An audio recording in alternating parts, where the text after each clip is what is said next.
انا عايزه اتكلم على علاقتنا بالاكسس بتوعنا.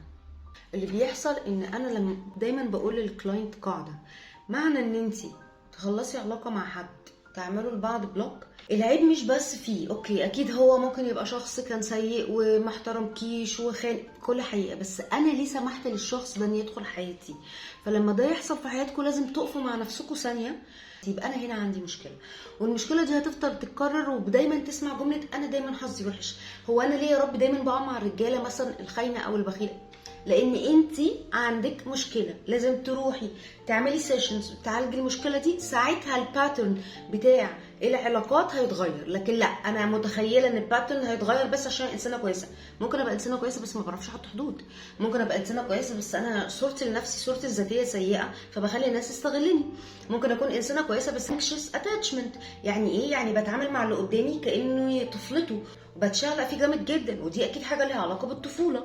فايه اللي بيحصل؟ ان مفيش راجل هيستحمل ده، فبيبدا يفر منك. وحتى لو عمل فيكي اي حاجه سيئه، خانك، اتكلم معاك بطريقه وحشه، عارف انه لو حب يرجع لك في اي وقت هيرجع لك، عشان هو عارف انك متعلقه بيه. فده ان انتي دايما العلاقات بتاعتنا بتبقى مش صحيه، المشكله فيكي.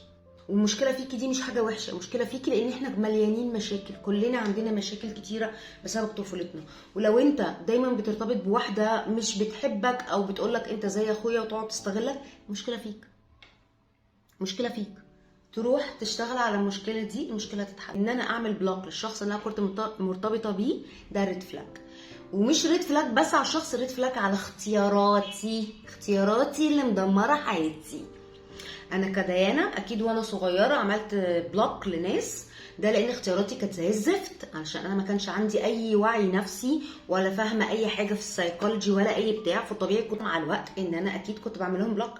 لكن انا كديانه دلوقتي خلال السنين اللي فاتت مفيش حد ارتبطت بيه وعملت له بلوك، عشان انا مش طفله. يعني لان انا اصلا عملت لك بلوك يبقى انا واحده ما بعرفش اختار، انا كده واحده كده مش ماتيور وما بعرفش اختار. انا علاقتي بكل الاكسس بتوعي علاقه عاديه جدا، مش هقول لك مش شرط نبقى اصحاب، في ناس انا وهم اصحاب جدا جدا، بس في ناس تانية عادي بينا علاقه لطيفه، بنعايد على بعض، بنبعت لبعض عادي. واللي ما كانش فارق قوي بعض، ولا انا بعمل لحد بلوك على السوشيال ميديا ولا حد بيعمل ولا اي حاجه. ليه؟ لان انا علاقتي بقت علاقه صحيه.